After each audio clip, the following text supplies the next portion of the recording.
ça va les gens? Je reviens aujourd'hui pour une vidéo pas très longue, d'une parce que le soleil se couche, putain d'heure d'hiver. Et de deux parce que bon, ça va être assez rapide parce que j'ai pas acheté non plus des tonnes de trucs. Je vous avais demandé sur les réseaux sociaux si vous vouliez voir mon petit haul des États-Unis d'Amérique. J'ai pas acheté grand chose parce que je préférais garder mon argent pour faire des visites, faire des balades, faire du jet ski, bien manger, enfin en profiter vraiment quoi. Donc j'ai juste acheté un petit peu de fringues et vite fait de la beauté. Hein. J'ai quasiment rien donc ça va peut-être pas trop vous passionner. C'est parti. Je commence par la beauté parce que ça va être vite fait. J'ai acheté cette petite brume Good Karma de chez Spritz. D'une parce que j'ai trouvé le packaging beaucoup trop mignon et de deux parce que c'était exactement ce dont j'ai besoin et envie en ce moment, c'est-à-dire une brume hydratante, donc pas juste une eau florale mais enrichie en actifs hydratants, donc soit de la glycérine végétale, soit de la glycérine végétale, soit de l'aloe vera, et là c'est de l'aloe vera qu'elle a. Et là non, c'est les deux les amis. Elle contient d'abord de l'eau, donc ça c'était pas vraiment nécessaire de tout diluer, mais bon, ça c'est les Américains et leurs produits bio, c'est toujours un petit peu décevant. Je vous en parlerai peut-être après vite fait. De l'eau de rose, de l'aloe vera, de la glycérine végétale et un mélange d'huile essentielle. Donc on ne sait pas lesquelles, hein. Bon, ça ne sert à rien de préciser évidemment. Donc bon, j'espère qu'il n'y a pas non plus des merdes en plus parce que les Américains sont un peu des professionnels de la composition tronquée. C'est-à-dire qu'ils mettent pas forcément tous les ingrédients, et il y en a ils se disent bon bah pourquoi préciser quoi, pourquoi? Donc j'espère que cette marque est vraiment 100% naturelle. En tout cas, elle est très bien, elle est très agréable. Je ne suis pas une grande fanade de l'odeur, donc c'est peut-être le mélange d'huile essentielle qui en est la cause, mais comme on ne sait pas ce qu'il y a dedans, bah, on ne saura pas pourquoi. Mais sinon voilà, elle est très bien, elle est très hydratante, donc ça c'est top. Et je pense que je me garderai le petit flacon peut-être pour en faire un joli soliflore. Je suis un peu dans ma folie des flacons. Je l'ai trouvé chez Urban Outfitter, là où il y avait aussi d'autres cosmétiques, mais il y avait beaucoup de Herbivore Botanicals que j'aime beaucoup, mais bon, qui est trouvable assez facilement en France. Il y a beaucoup de revendeurs. Et il y en avait d'autres, mais à chaque fois, c'était la compo est à peu près parfaite, c'est à peu près organique, mais ça l'est jamais à 100%, quoi. C'est vraiment fou. D'ailleurs, pour rallonger un peu la vidéo, parce qu'à mon avis, elle va pas être non plus super longue, j'étais dans un Whole Foods, donc les magasins bio aux États-Unis. Je me suis dit, allez, je vais aller faire un petit tour du côté des cosmétiques, voir ce que je ne connais pas, voir si je vous découvre des petites marques pas trop connues en France. Donc bon, il y avait Velleda, Dr. Oshka, bon, les trucs connus et aux très bonnes compositions. Il y en avait 2-3 autres, voilà, pas très connus, enfin moi que je connaissais pas. Ça s'appelait Funny Hippie, Fun Hippie, un truc comme ça, je vous retrouverai le nom. Il y avait une huile qui avait l'air trop bien, les packaging étaient super mignons, un peu pop, un peu fun et tout. Et la compo, alors tout allait bien au début, genre huile végétale, huiles essentielles, etc. Et après, bam, un espèce de truc genre, je sais pas quoi, EG 592, enfin des trucs mais pas du tout naturels dedans. Alors je trouve qu'ils ont une vision un peu à la va-vite du bio, ou alors soit je suis pas tombée sur les bons trucs, mais voilà. Bon, tout ça pour dire que je pense qu'on peut trouver de très bonnes marques aux États-Unis, bien sûr. Mais en tout cas, dans les grandes surfaces comme ça, j'ai pas trouvé de petites marques un peu indépendantes et super clean, quoi.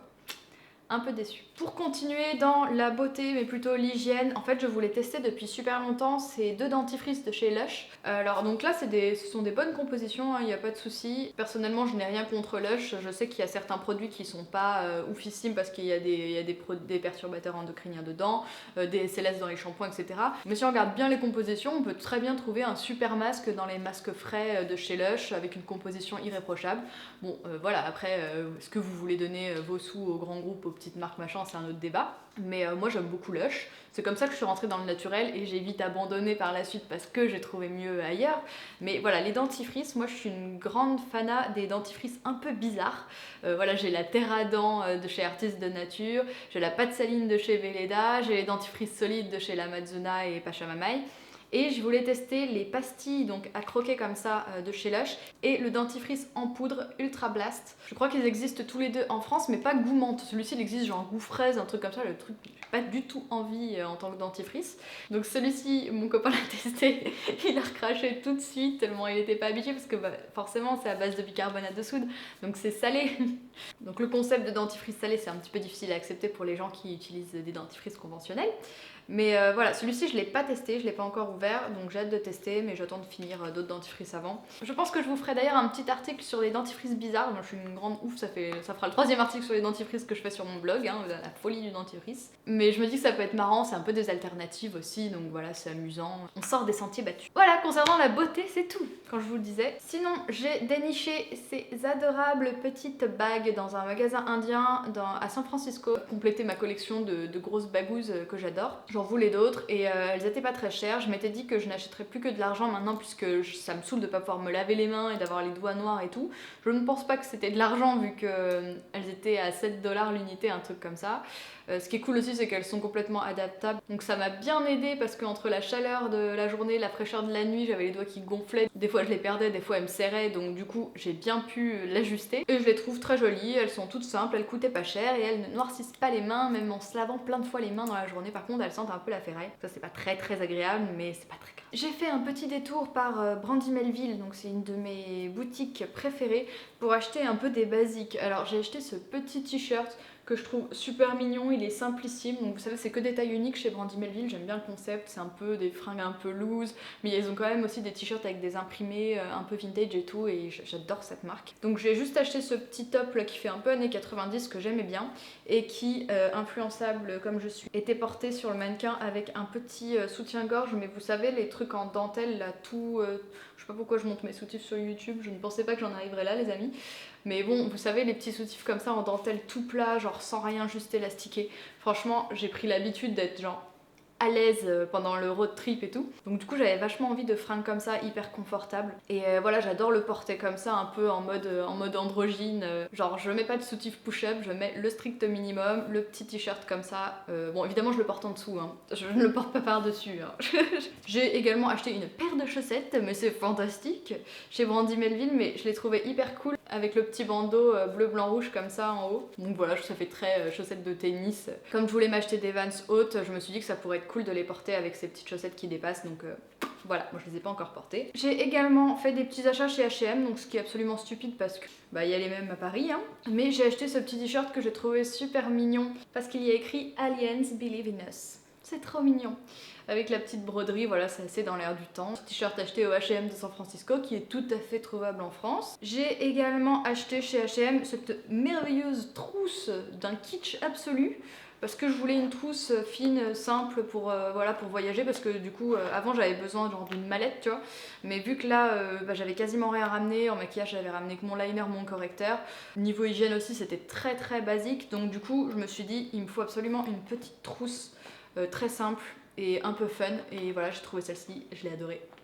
Elle est trop belle. Ah oui, j'ai acheté ces trucs là que j'aime beaucoup. C'était le premier jour et je me suis dit, bah donc si t'achètes ça le premier jour, qu'est-ce que ça va être le reste des vacances? Mais ouf, j'ai été raisonnable. J'ai acheté cette petite jupe, donc qui est assez particulière. C'était dans une boutique à Silver Lake à Los Angeles qui s'appelait First of a Kind, donc jeu de mots first of a kind. C'était uniquement du vintage mais remis en l'état, remis à neuf. Donc il y avait des t-shirts vintage, beaucoup de jeans complètement déchiquetés et tout, mais ils étaient un peu trop abusés à mon goût, des shorts aussi complètement déchiquetés, et aussi des jupes comme ça, une espèce de rideau années 70 avec une ceinture donc découpée d'un jean, et la jupe elle est avec des petits boutons, elle est midi en fait, elle arrive vraiment au niveau des chevilles et je la trouve super cool. En fait je me suis encore fait avoir par un mannequin de vitrine qui était habillé avec cette jupe et le t-shirt que je vous montre là, et je le trouvais trop cool. En fait il était noué au niveau de la taille, donc tout court, un peu large et tout, porté avec cette jupe, et j'ai trouvé l'ensemble trop canon et je me suis dit je veux être habillée comme ça. Je sais pas si ça vous le fait, mais moi je crois que je suis la meuf la plus influençable à base de mannequin de vitrine, et du coup j'ai acheté l'ensemble et c'était assez cher. C'était très cher même, c'était à base de 50 balles la pièce voire plus, mais j'ai eu beaucoup de chance parce que je suis tombée sur une journée où la vendeuse faisait 60% sur tout le magasin. Donc autant te dire que je me suis lâchée. J'ai acheté l'ensemble quoi. Je lui ai dit vous me déshabillez ce mannequin de vitrine, je veux sur moi. Et voilà, l'après-midi même, j'avais mis ma petite jupe pour faire du vélo le long de la plage. Et dernier achat effectué aux États-Unis, je veux ces pompes depuis que je suis au collège parce que le chanteur d'Acme, Coma si vous vous souvenez, les avait, et je les avais jamais achetées, donc je les voulais en noir. Mais je suis allée dans la boutique Vans à San Francisco Et ces petits bijoux rouges étaient soldés à 30 $. À ma taille en plus, j'avais qu'une paire, donc je me suis dit que c'était le destin. Que le destin m'avait dit arrête d'acheter des putains de chaussures noires. Donc je n'ai pas hésité très longtemps, je me suis pris mes petites Vans rouges à 30 $. Si, j'ai oublié de vous montrer mes petits pins. Je m'étais acheté un petit pins à Yosemite qui est super mignon, parce que franchement les souvenirs dans les trucs là des canyons et tout, c'est d'un kitsch. Oh non franchement c'est horrible, et du coup je me suis dit un petit pins, c'est mignon, ça se met partout. Surtout que j'avais ma bonne veste en jean et tout, je me suis dit que ça rendrait hyper bien. Donc j'ai acheté ce petit pins à Yosemite qui est beaucoup trop mignon, et il y a écrit Life is so much better in the mountains. Yosemite. Yosemite, moi je trouve ça bizarre de dire ça en français. Et j'ai enchaîné à Las Vegas, j'ai acheté également un petit pins mais Harley Davidson. Genre plus ricain tu meurs. Welcome to Fabulous Las Vegas, Harley Davidson, Nevada. Donc voilà, je les trouve super beaux, je suis très contente de les avoir achetés. Et c'est tout, voilà, niveau souvenirs, j'ai pas ramené grand chose. J'avais dit que ce serait assez rapide, le soleil n'a même pas encore eu le temps de se coucher. Bon, même si le contenu n'était pas très intéressant, j'espère que ça vous aura amusé et détendu de regarder cette petite vidéo. Et surtout, n'hésitez pas à vous abonner à ma chaîne, c'est juste en bas, c'est gratuit et ça me fait trop plaisir. Je vous fais des bisous, je vous dis à la prochaine, salut!